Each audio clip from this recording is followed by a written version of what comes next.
Students, welcome to master mind channel. आज हम करेंगे class 12 chapter number 3 matrices worksheet 3.2 का क्वेश्चन नंबर 4। स्टार्ट करते हैं क्वेश्चन नंबर 4।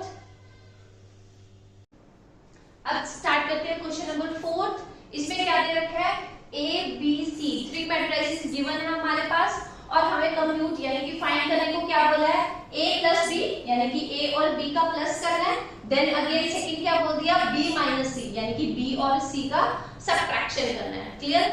हमने स्टार्टिंग में 3.2 की स्टार्टिंग में किया था कि सब्ट्रैक्शन और एडिशन तब पॉसिबल है जब दोनों मैट्रिसेस का ऑर्डर सेम हो। देखते हैं, चेक करते हैं। यहाँ कितना ऑर्डर है? 3/3। b की एलिमेंट का भी ऑर्डर है 3/3। इस मैट्रिक्स का भी ऑर्डर है 3/3 यानी कि तीनों मैट्रिसेस का ऑर्डर 3/3 है। तो दैट मींस हमारी एडिशन और सब्ट्रैक्शन पॉसिबल है। क्लियर? अब स्टार्ट करते हैं। उसने क्या बोला है? Compute a plus b b minus c। पहले इतना क्वेश्चन सॉल्व करेंगे, ऑल्सो वेरीफाई बाद में देखेंगे। ठीक है जी। अब a प्लस b, सबसे पहले a प्लस b, ये तो हमने स्टार्टिंग में कर लिया था कि एलिमेंट के एलिमेंट साथ ही सब्ट्रैक्शन और एडिशन करेंगे। 1 प्लस 3 दैट मींस मेरा 4, 2 माइनस 1 दैट मींस मेरा 1, देन माइनस 3 प्लस के 2 तो हमारा माइनस के 1 आएगा। ठीक है जी। अब 5 प्लस 4 9, 0 प्लस 2 2, 2 प्लस 5 7। ठीक है जी। अब चलते हैं नेक्स्ट पर। 1 प्लस 2 तो कितना बनेगा हमारा? 3, माइनस के 1 प्लस के 0 दैट मींस माइनस के 1, 1 प्लस 3 दैट मींस मेरा 4। ठीक है। अब चलते हैं नेक्स्ट पर। उसने क्या बोला है? a प्लस b तो हमने कर दिया, ओके है। अब उसने बोला b माइनस c करो। अब b माइनस के c करना है। b की वैल्यू कितनी है? ये है। ठीक है, मैट्रिक्स ये है। अब माइनस के c करना है तो सेंटर में हम माइनस का साइन लगा ले, b और माइनस c। ठीक है, सेंटर में हम माइनस का साइन लगा लेते हैं, b और c की सब्ट्रैक्शन करनी है। अब देखते हैं 3 माइनस के 4 दैट मींस मेरा माइनस के 1। अब माइनस के 1 माइनस के 1 एक और तो दैट मींस मेरा माइनस के 2 बनेगा। फिर 2 माइनस के 2 दैट मींस मेरा 0 बनेगा। ठीक है जी। फिर 4 माइनस के 0 दैट मींस मेरा यहाँ 4 बना। क्लियर? फिर 2 माइनस के 3 माइनस के 1, फिर 5 माइनस के 2 दैट मींस मेरा 3। क्लियर? एलिमेंट के साथ एलिमेंट करनी है, प्लस माइनस तो हमने 3.2 की स्टार्टिंग में ही समझ ली थी। फिर अगेन 2 माइनस के 1 दैट मींस मेरा 1, फिर 0 minus minus minus plus that means हमारा प्लस के 2, फिर 3 माइनस के 3 तो मेरा कितना बना? 0। क्लियर है यहां तक?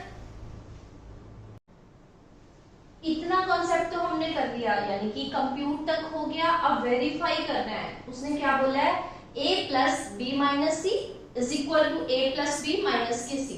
इन दोनों लेफ्ट हैंड साइड और राइट हैंड साइड को इक्वल प्रूफ करना है। तो कैसे करेंगे? स्टार्ट करते हैं। सबसे पहले उसने क्या बोला है? हम लेफ्ट हैंड साइड पे चलते हैं। लेफ्ट हैंड साइड में क्या बोला उसने? a प्लस a की मैट्रिक्स हमारी कितनी है? दिस वन a 1 2 माइनस के 3, आगे 5 0 2, देन 1 माइनस 1 1। क्लियर है यहाँ तक? उसने a बोला था, हमने a की मैट्रिक्स लिख दी। अब उसने प्लस का साइन बोला तो हम भी प्लस का लगाएंगे। फिर उसने बोल दिया b माइनस सी। b माइनस सी हमारा कितना आया? ये वाली कंडीशन पे आया ना b माइनस सी, तो दैट मींस b माइनस सी लिखा जाएगा। माइनस के 1 माइनस के 2 देन 0, फिर नेक्स्ट 4 माइनस के 1 3, देन 1 2 0 1 2 0। ठीक है जी। अब लेफ्ट हैंड साइड यानी कि दोनों मैट्रिसेस का प्लस करना है। प्लस कैसे करेंगे? ये तो हमें बचपन से ही समझ है। 1 प्लस के minus 1 that means 0, 2 minus 2 that means 0, minus के 3 प्लस के 0 दैट मींस माइनस के 3। क्लियर? फिर 5 plus 4 9, 0 minus 1 that means minus के 1, 2 प्लस 3 दैट मींस मेरा 5। अब 1 और 1 2, माइनस 1 प्लस के 2 that means 1, 1 plus 0 that means 1। ये था हमारा लेफ्ट हैंड साइड की कैलकुलेशन हमारी कितनी आई है, इतनी आई है। क्लियर। अब उसने बोला है कि राइट हैंड साइड कैलकुलेट करो। राइट हैंड साइड में क्या बोल दिया, a plus B. A plus B हमने कहां करके रखा है, ये रहा। अब a प्लस बी की किसके साथ सब्ट्रैक्शन करनी है, माइनस सी के साथ करनी है। ठीक है, अब इसे स्क्रीनशॉट ले लो। अब b माइनस सी को हम इरेज करेंगे। अब a प्लस बी की सब्ट्रैक्शन करेंगे c के साथ। a प्लस बी ये रखा है हमारा। अब ये हम लेफ्ट राइट हैंड साइड करेंगे, या फिर हमारा लेफ्ट हैंड साइड का आंसर साइड पे लिखते हैं पहले हम।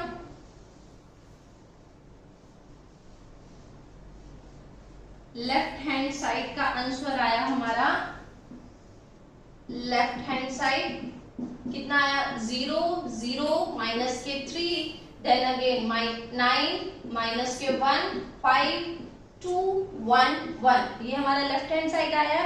अब हम राइट हैंड साइड निकालेंगे। ये हमारा right hand side a plus B हमें दिया है, a प्लस दिया है, a प्लस बी दिया है, फिर माइनस के c करना है, यानी कि इसके साथ माइनस की c मैट्रिक्स लगाई जाए। c कहां पे है, ये रहा हमारा 4 1 2। अब 0 3 2 1 माइनस के 2 3, ये हमने c की मैट्रिक्स लिखी है। ठीक है, अब उसने बोला है a प्लस बी माइनस सी करो, सब्ट्रैक्शन करनी है। अब करो सब्ट्रैक्शन, कितना आएगा, 4 माइनस के 4 दैट मींस 0, 1 माइनस के 1 दैट मींस 0, माइनस के 1 माइनस के 2 दैट मींस माइनस का 3। ठीक है जी। अब 9 माइनस 0 मेरा कितना आएगा, 9 ही आएगा। 2 माइनस 3 दैट मींस मेरा माइनस के 1, 7 माइनस 2 दैट मींस मेरा 5, 3 माइनस 1 दैट मींस मेरा 2, माइनस 1 प्लस 2 दैट मींस मेरा 1, 4 माइनस 3 दैट मींस मेरा 1। ये हमारा लेफ्ट हैंड साइड, ये था हमारा राइट हैंड साइड। चेक करो कि दोनों सेम है, दोनों मैट्रिसेस सेम है, left hand side right hand side equal है। जी हाँ, बिल्कुल इक्वल है। तो हम बोल सकते हैं left hand side is equal to right hand side. उसने यही पूछा था, वेरीफाई करो, हमने वेरीफाई करके दिखा दिया। ओके, अब चलते हैं नेक्स्ट क्वेश्चन पे। अब करेंगे क्वेश्चन नंबर 5। उसने दे रखा है a मैट्रिक्स, सेकेंड दे रखा है b मैट्रिक्स, कंप्यूट करना 3a माइनस के 5b, यानी कि सबसे पहले कांस्टेंट की मैट्रिक्स के साथ मल्टीप्लाई करनी है, फिर उसके बाद उसकी कैलकुलेशन करनी है। क्लियर, स्टार्ट करते हैं क्वेश्चन नंबर 5। सबसे पहले उसने 3 मैट्रिक्स A, यानी कि A की वैल्यू यहाँ पुट होगी। क्लियर, A मैट्रिक्स लिखी जाएगी। ये जो लिखा है ना 2/3 है, ये वाला 2/3 वाला।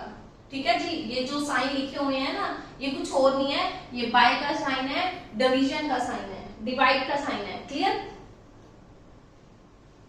चलो 2/3 देन 1 देन 5/3, फिर 1/3, फिर 2/3 देन 4/3। क्लियर, फिर 7/3, फिर 2, फिर 2/3। ओके है जी। चलो साइन माइनस के 5। अब b की मैट्रिक्स लिखी जाए, कितना आएगा, 2/5, 3/5 देन 1, फिर 1/5, 2/5, 4/5, 7/5, 6/5, 2/5। ठीक है जी।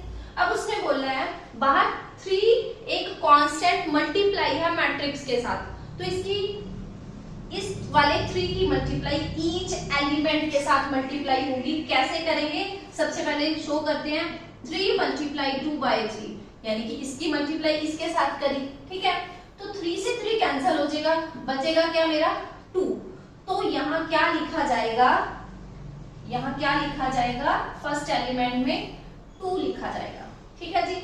अब यहाँ डिवाइड में कुछ है ही नहीं, तो दैट मींस डायरेक्टली मल्टीप्लाई करेंगे। 3 मल्टीप्लाई 1 मेरा कितना आएगा 3। ठीक है, अब इस 3 की 5/3 के साथ करेंगे। 3 मल्टीप्लाई 5/3, 3 और 3 आपस में कैंसिल, बचेगा क्या मेरा ओनली 3। ओके 3 क्या बचेगा हमारा 5, क्या लिखा जाएगा हमारा 5। क्लियर। अब चलते हैं नेक्स्ट पे। अब थोड़ा सा फास्ट कैलकुलेशन करेंगे। डिवाइड वाली चीज 3 के साथ कैंसिल हो रही है। 3 मल्टीप्लाई 1/3 तो मेरा 1, 3 मल्टीप्लाई 2/3 दैट मींस मेरा 2, 3 मल्टीप्लाई 4/3 दैट मींस मेरा 4, फिर 7 यहाँ 2/3 आएगा। सॉरी, इस वाले 3 की मल्टीप्लाई 2 के साथ करनी है। 3 मल्टीप्लाई 2 तो कितना आया मेरा 6, तो यहाँ कितना आएगा 6 आएगा। क्लियर। फिर चलेगी इसकी मल्टीप्लाई इसके साथ तो बचेगा क्या 2। क्लियर। फिर से अगेन माइनस। अब 5 की ईच एलिमेंट के साथ करनी है, शो करेंगे। इस वाले 5 की इसके साथ करेंगे पहले। 5 मल्टीप्लाई 2/5, 5 और 5 कैंसिल, बचेगा क्या 2। तो फर्स्ट एलिमेंट कितना लिखा जाएगा मेरा 2। ठीक है जी। फिर ओनली 3, फिर इसके साथ मल्टीप्लाई करेंगे डायरेक्ट 5 आएगा। फिर इसके साथ 1, फिर यहाँ 2, यहाँ 4, फिर 7, फिर 6, फिर 2। यहाँ तक क्लियर है। अब उन्होंने बोल दिया कि दोनों मैट्रिक्स की क्या करो, सब्ट्रैक्शन करो। सब्ट्रैक्शन करेंगे यानी कि माइनस करेंगे। चलो स्टार्ट करते हैं। 2 माइनस 2 दैट मीन्स मेरा कितना आया 0। फिर 3 माइनस 3 दैट मीन्स मेरा अगेन 0। 5 माइनस 5 फिर से 0। ये तो लगता है 0 मैट्रिक्स बनेगी। 1 माइनस 1 0, देन फिर अगेन 0, फिर अगेन 0। ठीक है जी। 7 माइनस 7 0, 6 माइनस 6 0, 2 माइनस 2 0। अगर किसी मैट्रिक्स में सारे एलिमेंट्स 0 बन जाए तो हम उसे क्या बोलते हैं। इंट्रोडक्शन में जाओ, लास्ट वीडियो में जहां टाइप्स ऑफ मैट्रिक्स किया था तो उसे क्या बोलते हैं 0 मैट्रिक्स।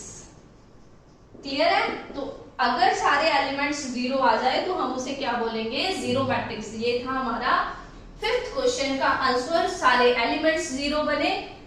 क्लियर। अब चलते हैं नेक्स्ट क्वेश्चन पर 6th। अब करेंगे question number 6। Simplify cos theta. cos theta की मल्टीप्लाई एक मैट्रिक्स के साथ करनी है, फिर साइन प्लस था, फिर से साइन थीटा की मल्टीप्लाई एक मैट्रिक्स के साथ करनी है। क्लियर।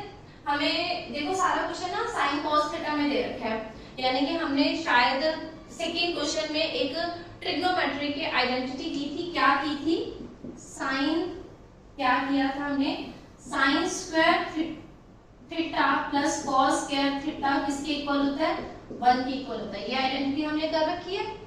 ठीक है। क्या किया था आइडेंटिटी में, जो एंगल है ना साइन और कॉस के वो सेम होने चाहिए। अगर एंगल सेम नहीं है तो हम रिजल्टेंट में 1 नहीं लिखेंगे। क्लियर। यहाँ एंगल सेम है, यहाँ भी थीटा है, यहाँ भी थीटा है, तो दैट मींस मेरी आइडेंटिटी मतलब फॉर्मूला 1 के इक्वल आएगा। क्लियर। स्टार्ट करते हैं, मल्टीप्लाई करेंगे इसकी मल्टीप्लाई इसके साथ। cos स्क्वायर थीटा, क्योंकि 2 cos है तो क्या लिखा जाएगा, सबसे पहले इस कॉन्सेप्ट को भी समझ लो। cos theta multiply cos theta, तो इसे क्या लिखा जाएगा cos थीटा की होल स्क्वायर। आप ऐसे ही लिखते हो ना, जैसे फॉर एग्जांपल 2 मल्टीप्लाई 2 तो आप क्या लिखते हो 2 की होल स्क्वायर, ऐसे लिखा जाता है। यहां तक तो क्लियर है। बट ट्रिग्नोमेट्री में मैंने वैसे ही लिखा, जो आपको 2 की पावर 2 लिखी है मैंने भी cos थीटा की पावर 2 लिखी है। ठीक है। बट ट्रिग्नोमेट्री में इसे ऐसे भी लिख देते हैं cos स्क्वायर थीटा, यानी कि 2 अंदर वाली पावर में लिखा जाता है। ठीक है। तो मैंने यहाँ क्या लिखा है cos थीटा, तो क्या आएगा cos स्क्वायर थीटा। ठीक है जी। चलो फिर नेक्स्ट कितना आएगा, इसकी मल्टीप्लाई इसके साथ करेंगे cos थीटा sin थीटा, ये तो डिफरेंट है। ठीक है जी। फिर इसकी मल्टीप्लाई इसके साथ करेंगे cos थीटा माइनस के sin थीटा। ठीक है जी। फिर इसके साथ इसकी cos स्क्वायर थीटा, दोनों सेम है, मैंने स्क्वायर लगा दिया। ठीक है। फिर sin प्लस क्या आएगा, फिर इसकी मल्टीप्लाई इसके साथ कितना आएगा sin स्क्वायर थीटा, इसकी इसके साथ माइनस के cos थीटा sin थीटा। ठीक है जी। फिर इसकी इसके साथ sin theta cos theta, multiply करनी है, आपस में मल्टीप्लाई करा दी। इसकी इसके साथ कितना आएगा sin स्क्वायर थीटा। ठीक है। अब क्या बना, ये तो एज इट इज प्लस 1। अब क्या बना cos स्क्वायर थीटा, सेंटर में प्लस का साइन है, एलिमेंट के एलिमेंट्स के साथ प्लस किया जाएगा, sin स्क्वायर थीटा। ठीक है जी, cos theta sin theta as it is, cos theta sin theta multiply में, मैंने भी मल्टीप्लाई में लिख दिया, प्लस माइनस माइनस तो कितना आएगा cos थीटा sin थीटा। ठीक है जी, अब इन दोनों की प्रोडक्ट की तो कितना आएगा माइनस के cos थीटा sin थीटा, फिर प्लस का साइन है, देन ये आएगा sin थीटा और cos थीटा। ठीक है जी, फिर इसकी cos स्क्वायर थीटा प्लस के sin स्क्वायर थीटा। ठीक है जी, अब चेक करते हैं, देखो cos square theta plus sin square theta दोनों के एंगल सेम है, तो आइडेंटिटी क्या बन रही है 1 के इक्वल आ रहा है, तो हम बोल सकते हैं यहाँ क्या बना 1। अब ये cos थीटा sin थीटा, ये भी cos थीटा sin थीटा, एक प्लस एक माइनस कैंसल आउट, यहाँ क्या बना मेरा 0। अब ये माइनस के cos थीटा sin थीटा, ये प्लस के cos थीटा sin थीटा, ये भी आपस में कैंसल, बचा क्या 0। cos square theta plus sin square theta ये किसके इक्वल आया, अभी हमने आइडेंटिटी करके आए 1 के इक्वल आया। ये था हमारा आंसर। टाइप्स ऑफ मैट्रिक्स पे जाओगे जब, तो क्या था, जब डायगोनल मेरा ये वाला डायगोनल मेरा 1 1 1 है, तो उसे क्या बोलते हैं हम identity matrix. Identity matrix clear है यहाँ तक? Okay fine.